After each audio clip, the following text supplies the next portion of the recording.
In this video, I wanted to talk about owner financing.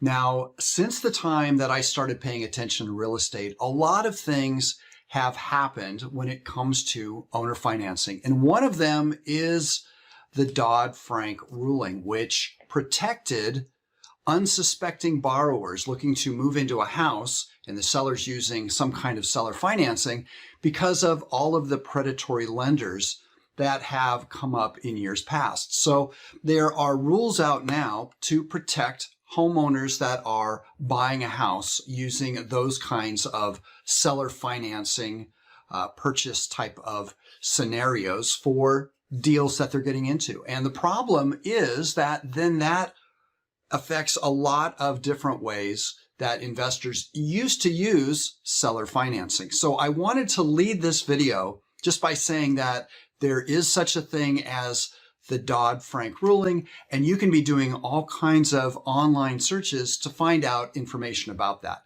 Now, one thing that this points out is that things always change. Things always evolve. It doesn't mean that it ends the way that potential investing happened. It just means we have to shift and adapt because the government changes rules and they change laws. So it's nothing to get too excited over, except for the fact that you need to follow the rules. So I've got to first and foremost say I'm not an attorney and I'm not giving legal advice. Simply for the start of any type of scenario where you're considering seller financing to sell a property, there are now rules in place on how a homeowner can sell using seller financing to a buyer that is going to occupy that property. And that is a significant thing, and I wanted to make that distinction because when it comes to buying a house that you are looking to move into, if you have predatory lenders that are trying to take advantage of you, that's a terrible thing. We saw that during the early 2000s and how that then affected the overall market. That also happened at the end of the 1980s and early 1990s. Bad loans.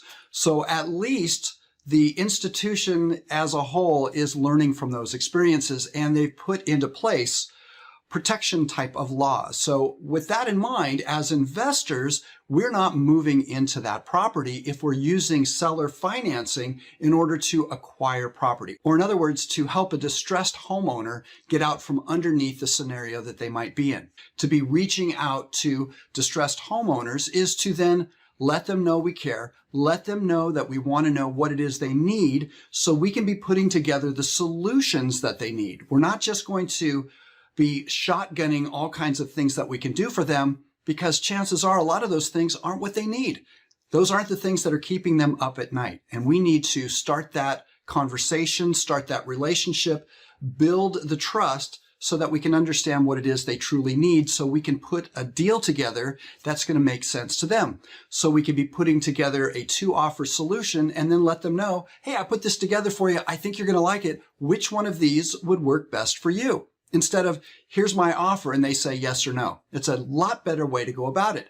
So when you are doing things with seller financing, and the door is opening because my dog Otis is coming in, if you're doing things with seller financing as an acquisition strategy with distressed homeowners, you're not moving into that property. It's a way that you can get control of that property and then consider what type of exit strategy is going to work best in the scenario that you're in.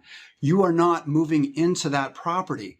So it's important to understand the distinction there. So if you've got a homeowner that needs some kind of money, possibly monthly, well, you might be able to put together some kind of owner financing so you're paying them each month. And it doesn't have to be a lot depending on the situation. A lot of times we think loans have to have monthly payments. They don't have to have monthly payments. It could be that they just need money down the road and they need to get out from underneath this situation, and you're letting them know, well, I think I can help you here, but I'm going to need some help as well. What if we, and then you started to put together some kind of financing based on what it is that they need, especially if they've got equity, right? If they've got a lot of equity, well then chances are they need to get that equity. And so you can be putting something together, possibly with a balloon payment down the road where X amount of time passes and then they're going to be owed that money. That gives you some time to be able to consider what you want to do. And if you are then getting that to another investor, you're selling that contract, it gives them an opportunity as well. So owner financing is a tool. But you really have to be careful because there are the predatory lender laws that are out there right now. There are a lot of advantages to owner financing. There's no banks involved. The interest rates can be different. The qualifications can be different. The appraisal scenario can be different. If you went down the street to an institutional lender, they're of course going to require an appraisal. They're going to want to make sure that the house is in proper condition. Otherwise, they don't want to touch that because the house is their collateral. So by not having to deal with a traditional bank, a house can be sold a lot quicker with less fees, with less red tape and requirements, and it can be a really great tool. But it's just important to understand that because of the Dodd-Frank ruling, you need to know that the rules have changed from the years past. That just means we need to pivot. So that's the overall example here with all things real estate. Rules change, laws change, markets change, strategies change. That's just normal. You just need to find out what's working now and find distressed homeowners that need our help, understand the rules, and then offer them the solutions that they need the most. I hope that helps. I'll share more with you in the next video.